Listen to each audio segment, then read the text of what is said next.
जिसे भी अधिकार मिल जाते हैं दोस्तों, इस बात को समझ लेना, वही अपने अधिकारों का दुरुपयोग करने लग जाता है। यही काम आज बीजेपी कर रही है। केजरीवाल का कोई दुख मत मनाओ, केजरीवाल का इसमें फायदा ही हुआ है जेल जाने से। केजरीवाल जिस कुर्सी पर बैठा, उसी कुर्सी पर उसने अपनी धर्मपत्नी को बिठाकर एक ऐसा मैसेज पढ़वाया जिसे देखकर कोई भी कह देगा यार पूरी तरह से ये नौटंकी और भ्रमित करने वाला मैसेज है। मैं देश का पुत्र हूं, मैं ये हूं, मैं वो हूं। पब्लिक पागल नहीं है, पब्लिक सब समझती है यार। ये पब्लिक है, ये सब जानते हैं, पब्लिक है। दोस्तों हमारे केजरीवाल जी जेल चले गए, हम सभी जानते हैं ये बात। अब यहां पर देखो दो पक्षों की अलग अलग बातें हैं। जो केजरीवाल के समर्थक हैं वो तो पूरी तरह से बीजेपी को गाली देंगे ही, और देना उनका बनता भी है, क्योंकि उनके नेता को जेल में डाल दिया बीजेपी वालों ने। और जो बीजेपी के समर्थक है वो कह रहे हैं कि भाई साहब इसमें हमारा कोई रोल नहीं है, ये तो अदालत की कार्रवाई है, और उन्होंने ही मतलब अदालत के फैसले से वो जेल गया है। हमने ईडी को या सीबीआई को किसी के पीछे नहीं लगाया, हम तो बहुत पाक साफ हैं। ठीक है ना। तो अब यहां पर ये फैसला करते हैं कि इस वीडियो के माध्यम से कि कौन सही है और कौन गलत है। देखो यार, मेरी जो वीडियो होती है ना वो बहुत इंटरेस्टिंग इसलिए होती है क्योंकि मैं कभी भी किसी एक पक्ष की बात करता ही नहीं अपनी वीडियो में। तो देखो यार, जनता का जो ओपिनियन मैंने जाना है वो ये है कि सबसे पहले तो आप इस बात को जान लीजिए कि यहां पर दूध का धुला कोई नहीं है। जो लोग केजरीवाल के समर्थक हैं, आम आदमी पार्टी को आज तक वोट देते आए हैं दिल्ली वाले, वो इस बात को जान लो कि आपका जो नेता है वो दूर दूर तक ईमानदार नहीं है। ऐसा आपको लगता है कि वो बहुत ईमानदार है। आज से अगर आप उसका 10-12 सालों का, जब से 2011-12 से सरकार बनी है, 13 सालों में, 12 सालों में उन्होंने जो जो बातें कही थी, उनकी कथनी और करनी में कितना बड़ा अंतर है। आपको ढेरों यूट्यूब पर वीडियो ऐसी मिल जाएंगी जिसमें वो कहते थे जी हम तो अपने आम घर में रहेंगे, मुख्यमंत्री बनने के बाद भी हम तो गाड़ी नहीं लेंगे, हम तो ये नहीं लेंगे, हम तो वो नहीं लेंगे। तो भाई ये सत्ता का सुख ऐसा होता है, इससे कोई बच नहीं सकता। तो ये कुर्सी का मोह है ना, बहुत गंदा होता है। तो ये तो बात कहना बिल्कुल गलत है कि जी हम पूरे ईमानदार हैं और दूसरे वाले पूरी तरह से बेईमान हैं। लेकिन दूसरी तरफ जो बीजेपी वाले कहते हैं जी हमने केजरीवाल को जेल नहीं भिजवाया, हमारा इसमें कोई हाथ नहीं है। राजनाथ सिंह जी भी अभी आपकी अदालत में आए, योगी आदित्यनाथ भी एबीपी न्यूज के इंटरव्यू पर गए थे, वहां पर उन्होंने काफी बातें की चुनाव के बारे में। वहां पर उन्होंने कहा ये तो अदालत की कार्रवाई है। तो ये सब बातें बेकार हैं, बेबुनियाद हैं। अगर ये बात सब जानते हैं, बीजेपी केंद्र में नहीं होती तो केजरीवाल जेल नहीं जाते। क्योंकि देखो भ्रष्टाचारी हैं सभी हैं, कोई कम है कोई ज्यादा है। पहले से ये बात माननी पड़ेगी कि अगर और पार्टी की तुलना में देखा जाए तो अरविंद केजरीवाल कम भ्रष्टाचारी हैं, उन्होंने कम भ्रष्ट किया होगा। उससे बहुत बड़े बड़े नेता हैं जो आज भी खुलेआम घूम रहे हैं देश में, उन्होंने बहुत बड़े बड़े घोटाले किए हैं, बीजेपी पार्टी में भी और कांग्रेस पार्टी में तो भरे पड़े हैं। लेकिन केजरीवाल को ही निशाना क्यों बनाया गया, अब ये सबसे बड़ा सवाल है।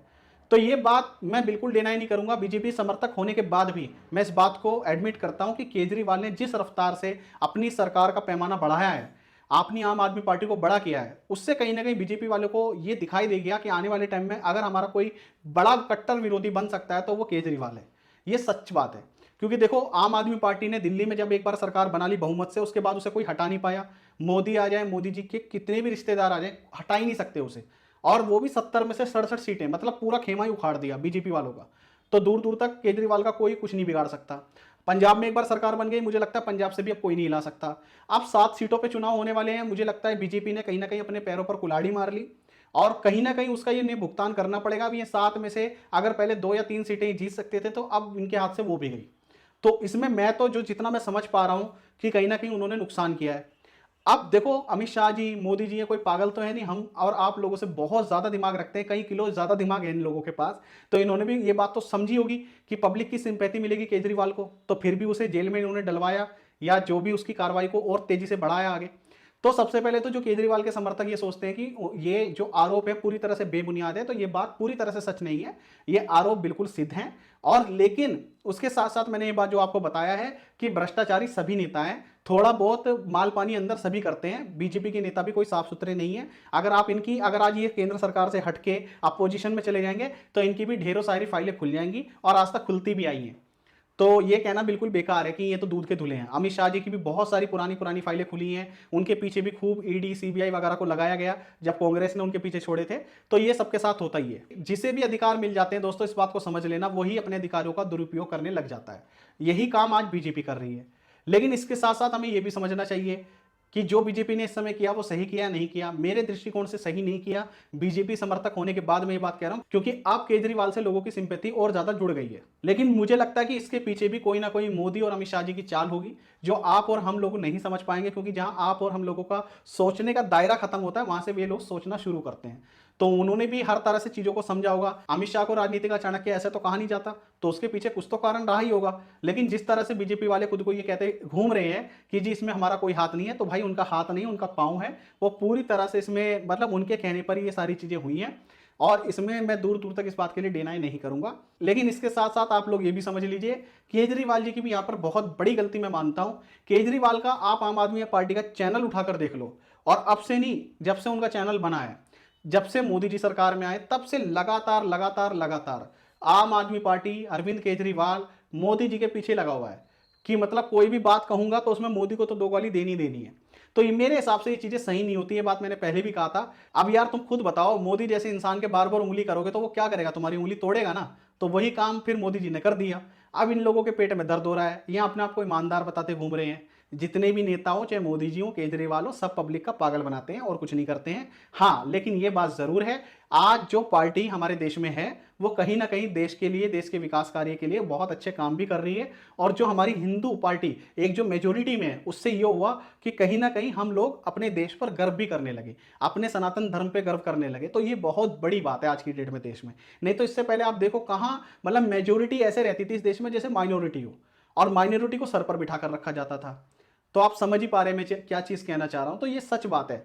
देखो, मैं एक छोटी सी बात कहता हूं, अगर कांग्रेस है, कोई भी पार्टी अगर देश में इतना ही बढ़िया काम करती आई होती तो 1947 में हमारा देश आजाद हुआ और 1949 में चीन आजाद हुआ।